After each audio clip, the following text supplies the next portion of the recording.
Trump threatened to shut down again if he doesn't get his wall. Okay, fine, we'll pay for it. See, we thought a wall would send a dangerous message of xenophobia, and then you started putting children in cages, which turns us into exhausted parents giving into their kid because the tantrum went too far. Alright honey, we'll buy you the ring pops, just please get grandma's insulin out of the fireplace. But I'm not worried. If we've learned anything about his immigration policy, he'll lose track of thousands of bricks that go together, hundreds will stay unaccounted for months, and then when the wall sucks, he'll get defensive and tell us Obama lost a brick once. Trump attacked Mueller for a contentious business relationship as evidence he can't run the investigation, says the guy who hit bankruptcy 6 times and runs the country. Come on, Mr. President. Contentious business relationship? That's the heading on all your stationery. It's probably your code word for things not going well in the bedroom.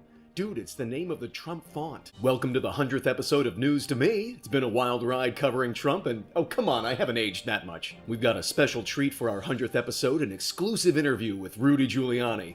Happened yesterday, and I'm going to talk about it. Giuliani said he doesn't think collusion's actually a crime. I think someone should check if Giuliani's actually a lawyer. I hope Mueller hits him with an indictment based on semantics. There was no collusion and collusion's no crime. Technically, you're admitting there wasn't not a crime. Boom! Take him away. You spent so much time defending Nazis, you forgot about grammar Nazis, bitch! Giuliani said no one can be sure of anything. I don't know what a good lawyer sounds like, but I know it's not a college philosophy professor. Come on, man, it's just all perception. We're just atoms colluding with other atoms, building walls, making the membrane pay for it. And when you're an electron, you can just grab them by the proton. They let you do it. All Manafort is on trial, and the person I feel most sorry for is the stenographer who has to follow the former Trump campaign chair during his opening statements. If that's what my defense attorney says, then that's our position.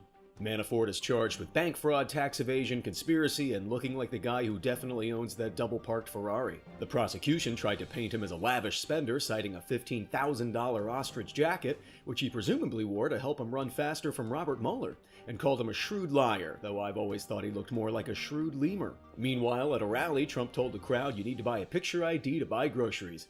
Man of the people. Mr. President, are you on food stamps? You do not need an ID to buy groceries, Mr. President, though if you keep doubling down on tariffs, we will need to sell our ostrich jackets just to afford them. The President's team jumped into damage control mode after Trump's tweet that Sessions should shut down the Mueller probe, insisting it shouldn't be taken seriously and it's just his opinion.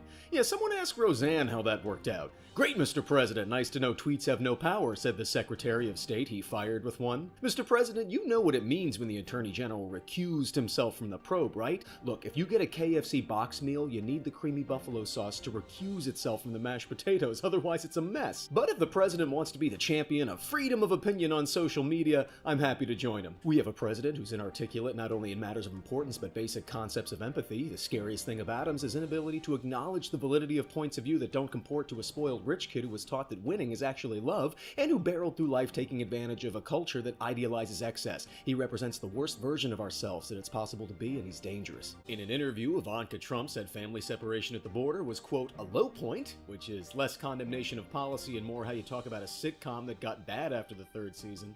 Yeah, they introduced too many new characters, the motivation stopped making sense, and it still hasn't been wrapped up yet. I hate cliffhangers. At the White House press briefing, Trump's top security official stated unequivocally Russia did meddle and is meddling in our elections, a sentiment echoed by the president last month in Helsinki when, in front of the world, he stared down President Putin and said, "Oh, got a little dust bunny on you. I got it." And Sarah Sanders avoided multiple requests to state the American press is not the enemy of the people. Man, that seems like an easy thing we should be able to agree on. She'd be the worst person to help with a magic trick. Okay, so I have your watch, right? No, you don't. God damn it. Cool? Cool.